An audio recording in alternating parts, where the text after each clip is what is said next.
As evolved women, we know that we can't just look at our mother as our mother. We Yeah. have to separate the mother from the woman. So I didn't talk to my therapist.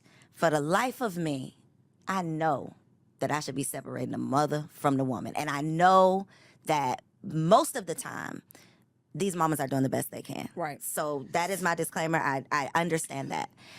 But how do you separate your personal feelings? Like, how do you exist in the evolved mindset of this woman did the best that she could and not settle back into the hurt daughter whose feelings are hurt and you want her to do better and you don't care what happened to her when she was younger? Because my thing, let me tell y'all a little bit of my business. My thing has been, I know that my mother's relationship with her mother was toxic and, all of these things. So, in her opinion, as long as she's not doing whatever her mom did, she's doing good enough. In my opinion, your good enough is not good enough because I now know that I have to do even better for my children.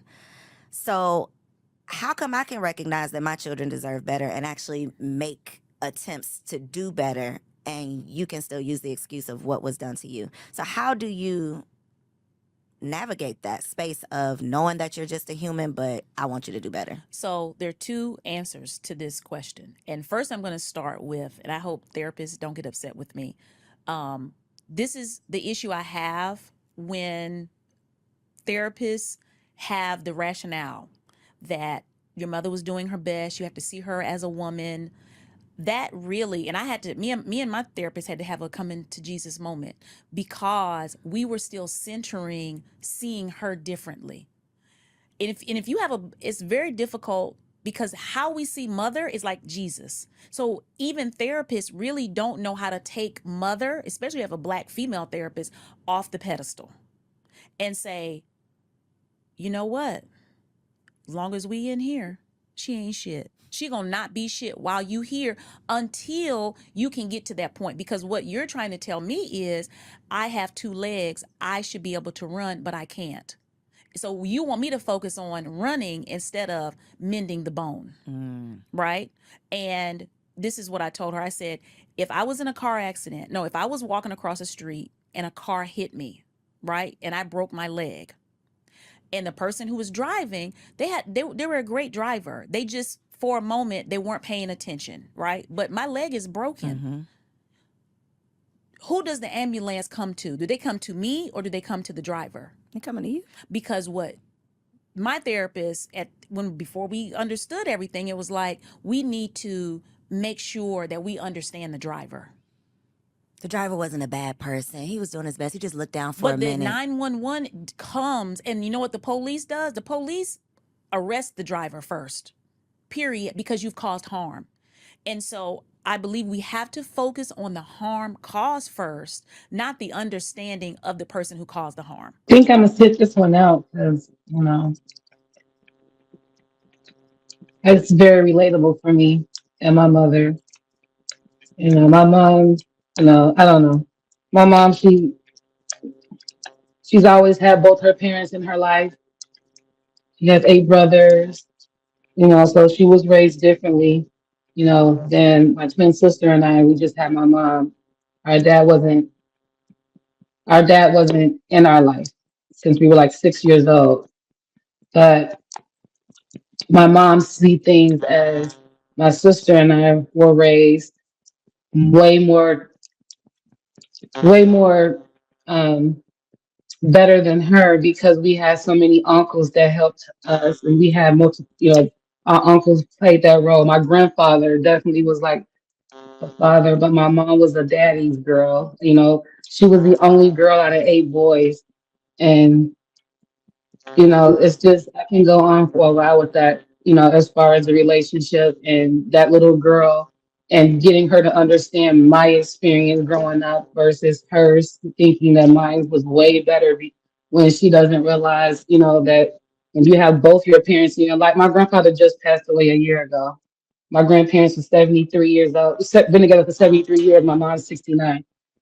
Even today, her life has still been different than my life as a daughter, as a female, as a woman growing up.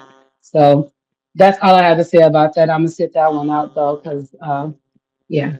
So, I mean, I feel like this can apply to, you know, mother, son, father, daughter, mother, daughter, father, just family in general.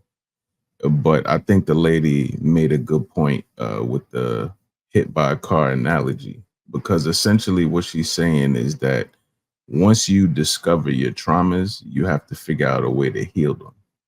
And, in my situation, I had my traumas, I had my resentments that I walked around with. I treated or looked at my parents a certain way, or even treated them a certain way because of stuff I felt that they did when I was younger, or things that dynamics that happened between them when I was younger. And I would walk around with that anger, and be throwing stuff up in their face that they did because I was angry. So what I had to do once I was mature enough, and a lot of times, with the father the son dynamic, there's intimidation there, there's a healthy fear, and then there's respect there. So I had to figure out a way. So I used to write them letters because I felt if I wrote this, there's no way that they could interrupt me. Because it's easy once you're talking to your parent and you start saying something and then they buck up at you and boom, it throws the whole conversation off because now they're defensive, blah, blah, blah. So when I was younger, what I would do, I wrote out everything I felt, everything that happened, said my piece, and then, I remember my pops ain't talked to me for like a month at the letter I wrote him. My mom was a little different.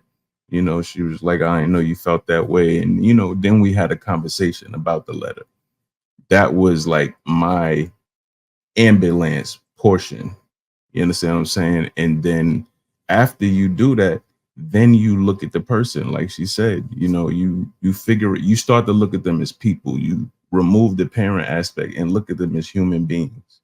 You know what I'm saying? And then that's where the empathy comes in. Okay, well, this person didn't have their father there, or this person didn't have their mother there, or their mother was tough on them, or their father was tough on them. You start to empathize. Oh, this person got drafted when they were damn 18 years old, so they never lived life. And back in those days, you got a woman pregnant, you were getting married. The next question was, where's the ring? You know what I mean? We talking about back in the 60s and 50s.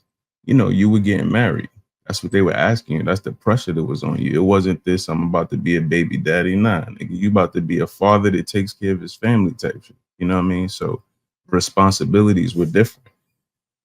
So when you empathize, you look at them differently. You feel different.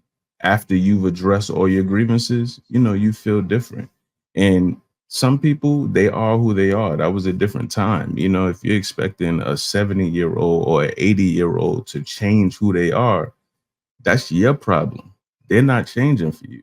You're going to have to figure out, okay, how am I going to love this person with them being exactly who they are, because they're not changing. And it's not going to be no epiphany that just pops up and, oh, now they are who they are, and you have to love them through that. And that's, what I've learned. And that's how I've been successful in my relationship with my parents who are elderly. It's empathy. How do you love them through that?